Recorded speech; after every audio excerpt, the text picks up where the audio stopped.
दोस्तों 30 दिसंबर 2006 की वो सुबह जब अमेरिका ने सद्दाम हुसैन को फांसी के फंदे पर चढ़ाया, लेकिन दुनिया ने उनकी वफात के 12 साल बाद एक ऐसा अजीब मंजर देखा जिसने सबको हैरान कर दिया। सद्दाम हुसैन के जाने के बाद उनका मकबरा हमेशा से ही विवादों में रहा, क्योंकि उनके बारे में इराक के ज्यादातर लोगों का मानना है कि सद्दाम हुसैन को जिस मकबरे में दफनाया गया था, आज उनकी बॉडी उस कब्र में मौजूद ही नहीं है। उनकी बॉडी को बहुत पहले ही निकाला जा चुका है और बताया जाता है कि उनकी कब्र के अंदर एक अजीब ही नूरानी मंजर था। आज का ये वीडियो हर मुसलमान के लिए बहुत खास है, आपसे गुजारिश है इसको एंड तक जरूर देखिएगा। दोस्तों आप जानते हैं कि 30 दिसंबर 2006 में सद्दाम हुसैन को फांसी दी गई और उनकी फांसी का वो मंजर इंटरनेट पर आपने भी देखा होगा। कुफार ने हर कोशिश की कि सद्दाम हुसैन को माफी मांगने पर मजबूर किया जा सके।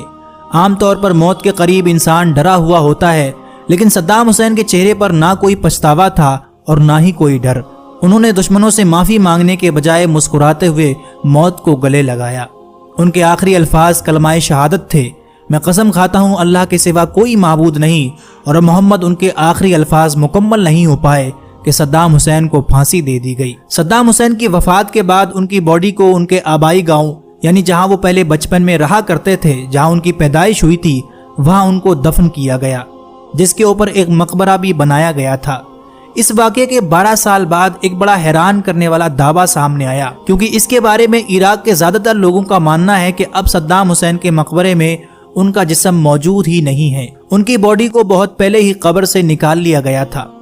अब ये बॉडी किसने निकाली, किस तरह निकाली गई, इसके बारे में लोग अलग अलग तरह की राय रखते हैं। इसमें एक दावा यह है कि सद्दाम हुसैन को दफनाने के कुछ ही साल बाद 2015 में जब उनके मकबरे पर हमला किया गया, जब मीडिया ने अंदर की फुटेज दिखाई तो पता चला कि मकबरा अंदर से खाली है और लाश वहां मौजूद नहीं है। इसमें एक दावा यह भी मिलता है कि इस हमले से पहले ही मकबरे से सद्दाम हुसैन की बॉडी को किसी दूसरी जगह पर मुंतकिल कर दिया गया था, क्योंकि उनको डर था कि ऐसे लोग जो सद्दाम हुसैन से बेहद ज्यादा नफरत किया करते थे, वो उनके मकबरे को नुकसान पहुंचा सकते हैं या उनकी लाश को चुरा सकते हैं। इसलिए उनके करीबी लोगों ने किसी नामालूम जगह पर जाकर उनको दफन कर दिया गया, जिसका पता आज तक किसी को नहीं चल सका।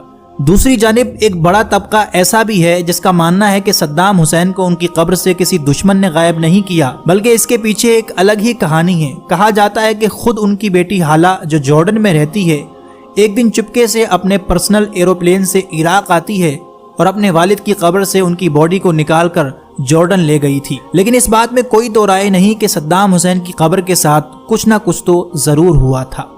सद्दाम हुसैन दोस्तों ईमान के पुख्ता और एक सादा इंसान थे, जो मौत से